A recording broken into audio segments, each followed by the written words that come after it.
What is going on, guys? Welcome back. Commentary for you tonight. I want to talk about NFL head coach 09, a game that is quickly making me hate, despise, and really have disdain for the current Madden NFL 18, the direction the game's going with its franchise mode, and really all the things that head coach does that isn't even seemingly on Madden's radar. Now, for those of you that have never played, seen, or used this game, I do want to stress to you it is not a football game in the traditional sense that you'll have control of the players on the field. So to many of you, that may be a very large deterrent. But what it makes up for in depth of franchise really makes it a special product. And I don't understand where any of this game went as far as coding, script, logic. EA, I know it's there somewhere. It needs to be implemented into franchise. So first thing I want to talk about, this game, now granted again, 2009 PS3 last console, featured 75 player rosters with weekly cuts. This is something Madden 18 just got. Interestingly enough, the game also allows players to walk onto your team and try out for training camps. We hear about these stories periodically. Players are also signed from other leagues. Older players also come out of retirement. We talked about this a couple videos ago where that is an option as far as the returning from retirement player that really just seems to have disappeared in Madden. The other good thing about head coach is players do not have an individual rating, but rather a rating that works in conjunction with the team that they're signed to. So just as an example here, you can have a cornerback in free agency that is great in zone schemes.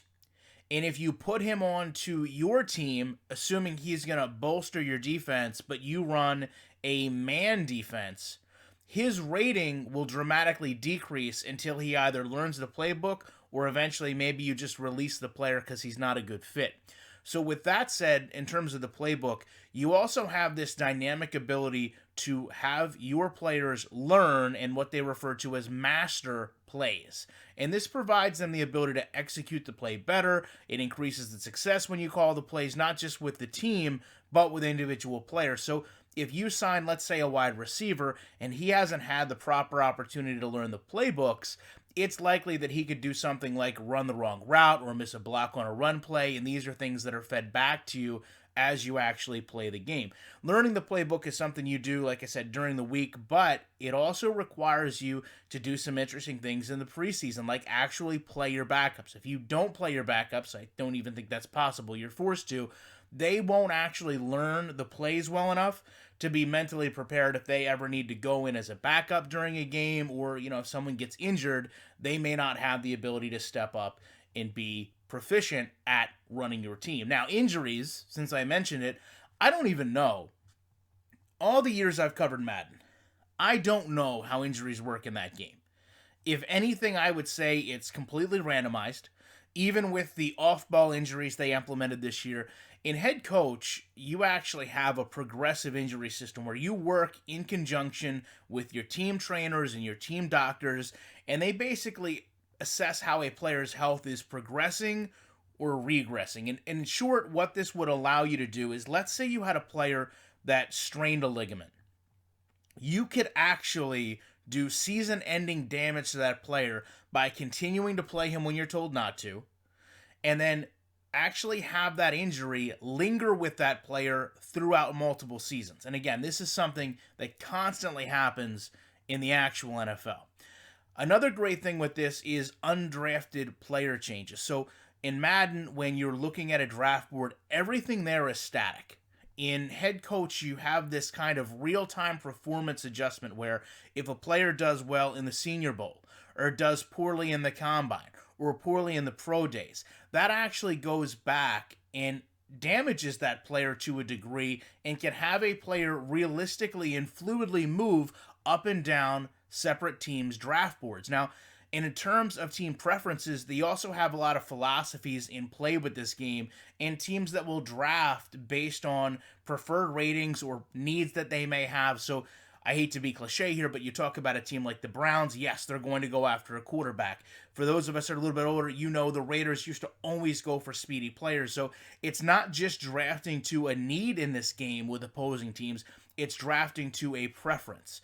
Aside from that, when we talk about those preferences, coaches are also prone to favor players that they've worked with in the past. So you have a coordinator that comes in and has his own style of play calling or his own style of defense. He in turn may begin to kind of steer your personnel needs to players that fit that scheme. Well, think back, Chuck Pagano, when he first started with the Colts, signed a number of Ravens onto his defense that were familiar with his scheme and style, so there wouldn't be that confusion. Now, the more clout coach has, you bring in a coach that's a high profile guy, the more control and the more demand he is going to have from you as a head coach in terms of those things like scouting and playbooks and offseason influences. And it kind of just tracks and recommends over multiple seasons players that they would recommend. So you could, in theory, have a coordinator come in now that wants to run his defense, and he's going to start to scout players for you 4 years behind as the draft classes start to come out. In addition to that, you can also hire coaches out of college that are going to bring in their own independent variables. It talks about, the wildcat and the option plays being brought in to those defenses as well if you're hiring them from that segment.